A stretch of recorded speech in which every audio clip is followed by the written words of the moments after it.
The show isn't doing well in the ratings, and Doug is more than a little unhappy about it. Doug's job is pretty easy to define using some simple visual aids. See, this is the show. I'm the network. This right here is Doug. He's the mouthpiece that catches all the spit and has to pass it off to the show people so they can try to turn it into music. The network brass was thinking. Go on. Well, they discovered that lots of kids watch television. You guys don't miss a trick. And they figured if we could put one in our show, more kids would watch it. How would we do that? What if Undercover Woman had a baby? Good luck turning that into music. As the scenario unfolds, they'll learn that it's either try the baby angle or get canceled. But since having Undercover Woman pregnant would create too many problems, they'll have her discover an abandoned baby and decide she wants to raise it in the station. But it's worse. As Joyce comes home, Doug is there, quizzing Mitzi about animals. What are you doing? Consulting an expert. I have to choose a pet. Oh, for whom? For the show. Okay, Mitzi, I want you to get the biggest Hold dog. it. What do you mean for the show? The network figures the dog will complement the baby. He knows it's a stupid idea, but he doesn't have a whole lot to say about it. Joyce, we're just thinking of the ratings. Doug, I love dogs. I really do. But putting one on the show is a stupid idea, and you know it. It wasn't my idea. I'm just passing it on.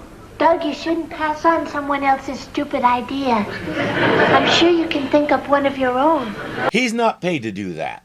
On set, there are multiple issues with the new arrangement. Did you hear something? Yes, I think it's coming from this car. Wait a second. Yes, there's something in this car. Careful, I'll cover you.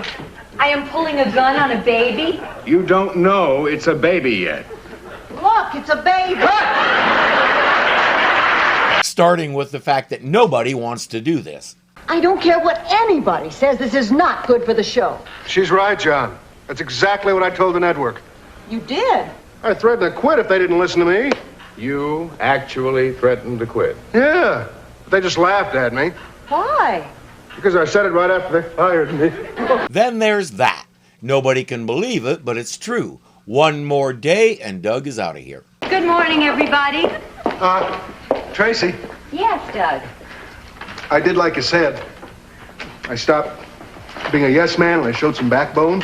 Yes, I know, and I'm proud of you. You think maybe now you'd be willing to go out with me? Not that proud. He's been trying to get Tracy to go out with him for a long time. I don't know why, other than she's pretty.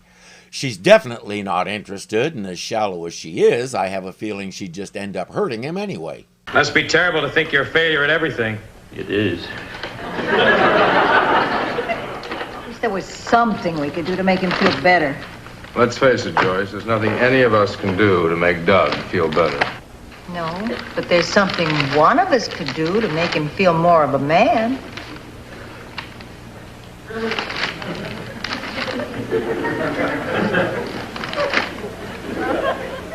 What?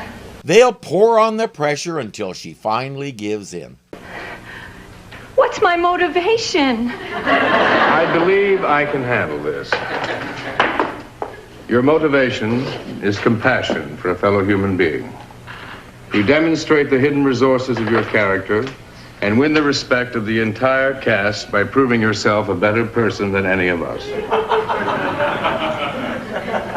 I can accept that. How about your motivation is to keep your job because there's no telling who they'll dump next without Doug to run interference for you? With appropriate dramatic flair, she agrees and goes to ask Doug on a date. Yesterday I was at the top of the heap. Today I am the heap. Come on, Doug. It's not that bad. I'm sure you'll find something else to do. How? I was a network vice president. I'm not qualified to do anything else. Even being on a date with the girl of his dreams, standing here with her in her apartment, nothing will pull him out of this mood. Tracy tries everything until she finally realizes what she has to do. Why? Why? Why do I always have to be such a wonderful person? The next day, John and crew are trying to rehearse a scene with the dog and the baby. Chief, what do you say? Let me raise this little twig myself. I'm in charge of this operation, and I'm not standing for any nonsense.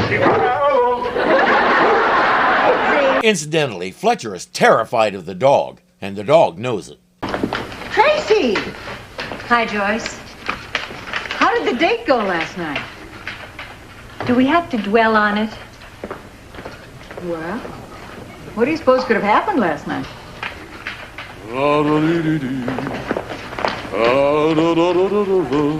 There's your answer. He wants to let everybody know why he's had such a turnaround. Because yesterday I was something that I am not this morning. Doug, for God's sakes! And you know what that something is? Fired! I'm not fired anymore! He woke up this morning with a new sense of confidence, and he made use of it. I went to the network brass this morning, and I told them the Undercover Woman show is mine. I should be allowed to make the decisions. And they bought it. That means no baby, no dog. From now on, the only stupid ideas about this show will come from within. Wait a minute. Wait a minute. He's not fired? That's right. Does that mean that last night was for nothing? Yes, dear. First time? Very possibly. And no, it wasn't for nothing. It's what gave him the new attitude and got his job back. It was a good deed. It's probably Tracy's first time doing that, too.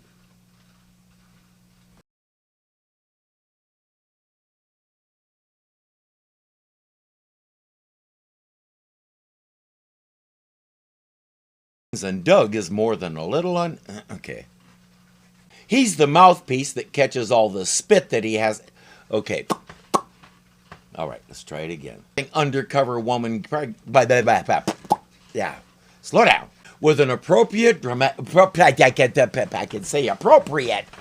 We could have played with a little alliteration and called it Doug Gets Fired, Cuffed, and Fixed.